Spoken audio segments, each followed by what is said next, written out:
Hello TackleDirect fans, Patrick Sebile here, lure designer for Urban Angler and especially designer for Hyperlastics.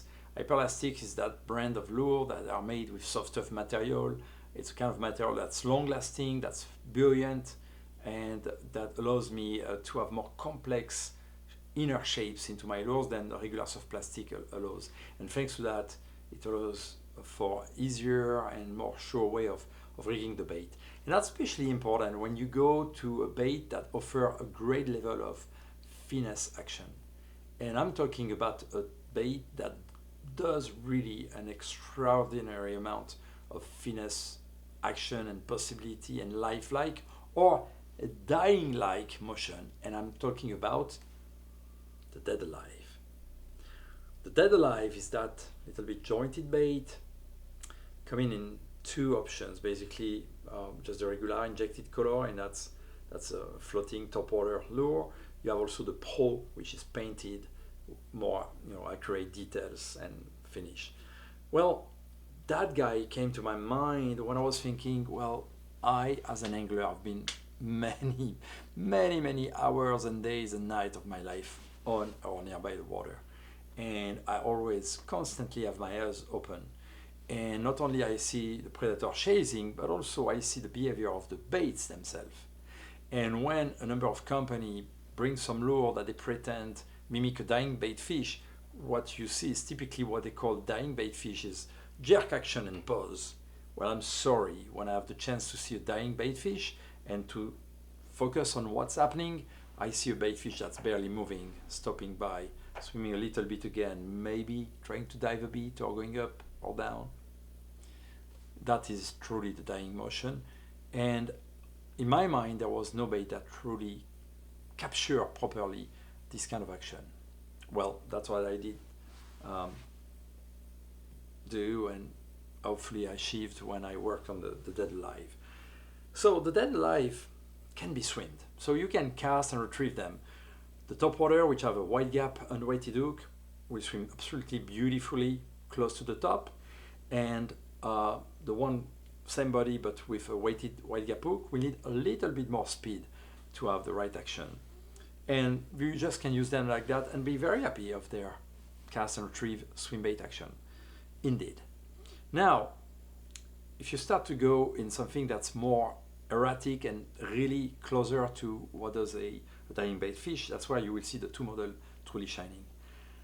When you swim the floating one, and you twitch or even jerk it if you want, and you make a pause, that is a big deal, because at the moment of the pause, this guy will turn sideways and slowly float up and stay floating like this on the top.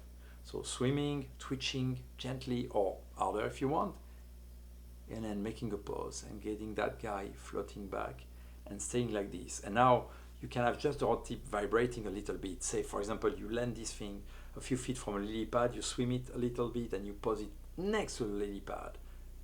You wait 5-10 seconds maybe, and then just gently shake the rod tip. That's why when you look closer at the details, look, for example, the way the fin look like. Don't look like super good looking, right? Well, but that's on purpose, because if you've seen a bait fish that escaped a bite from a predator and been touched by the mouth or the teeth of the predator, quite often the fin is damaged, and that's what I mimic here. Now, when it's in the air, like right now, it's sticky, don't look really good. But when you put that in the water, that's where it takes life. That's where, like a tube lure kind of, every little movement or motion of the bait will bring those, that damaged tail into life. That's why it's an incredibly finesse bait. So again, swim it, twitch it, pose it. You can rig it on a Texas rig, so that's simple. You just put your weight in front and then do what I just say on bottom, and it's going to float like this. On a Carolina rig, that's probably the most fantastic way to use that guy, not in a visual way, because typically you will be fishing deeper, but when you're going to retrieve, you're going to pull on the weight, say half ounce, 1 ounce, or 3/8, whatever. You're going to pull the weight first, the bait will swim, and every time you'll make a pause, again, it will turn sideways and float. You'll be able to make your pause, and you will suspend, say, a feet or two above the bottom, and any pulling on the rod tip or twitching or just reeling it again will swim again. So you have an incredible amount of of action with the floating. Now, when you're using the wide gap weighted hook, again, you can swim it, twitch it, jerk it, and when you let it fall, it's going to make a spiral, and then it's going to land on the floor like this and stay like this. One of the great use of that, well, bass bed. Pitch that bait and let it fall on a bass bait, and it mimics a fish, a baitfish that's feeding on the eggs. You want to turn a big bass crazy for it to just swallow that thing? Well, that's a great way to go. Great way to go. 100% of the time, every time you will land that bait on the floor, it will always land and stay like this. Now, again, any little rod tip vibration or twitch, pulling, everything will have an action. So that's why very, very, very good, very efficient ways to grab. So I mentioned the Carolina rig, definitely Carolina rigging, fantastic way to use that bait. Cast pretty well. Action on the way down, on the fall. So quite often, if you have mid-water bass, they will be able to grab this bait on the way down, and when you fish on the bottom, you will have that action, and any pause will bring the bait the way you want. That's really super efficient. And then another fourth way of rigging the bait is this. Drop shot it.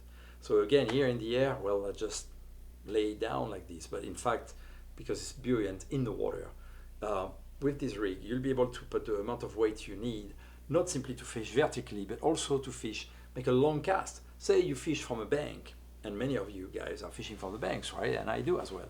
Well, on a bank, sometimes you need really to cast a long distance. If you have a clean bottom, you just can have that short distance between the weight and the bait. And then once it hits the bottom, you can just have a steady retrieve. It's going to swim beautifully. And again, make your pause, make any kind of twitch, and have a lot of action. But say you have, for example, 1 or 2 feet of grass, weeds, debris, whatever on the bottom. Well, you can put, in that case, 1 foot more to have the hook. So say you have 2 feet of weeds on the bottom, you can put 3 feet between the weight and the hook. So now you'll be sure that even when you let the weight going down all the way, well, the bait is going to stay above. So very slow motion, very slow pulling or retrieve from the rod and the reel will give some action to this guy. And you can actually give it nice, very little twitch. And again, any pause will keep the bait like this and twitch it again. So that's a very efficient way to think of using the DeadAlive swimmer, not just as a vertical bait, but also cast and retrieve and finesse action. So the DeadAlive is really a great bait, incredibly versatile, but especially very, very efficient for you to catch big bass.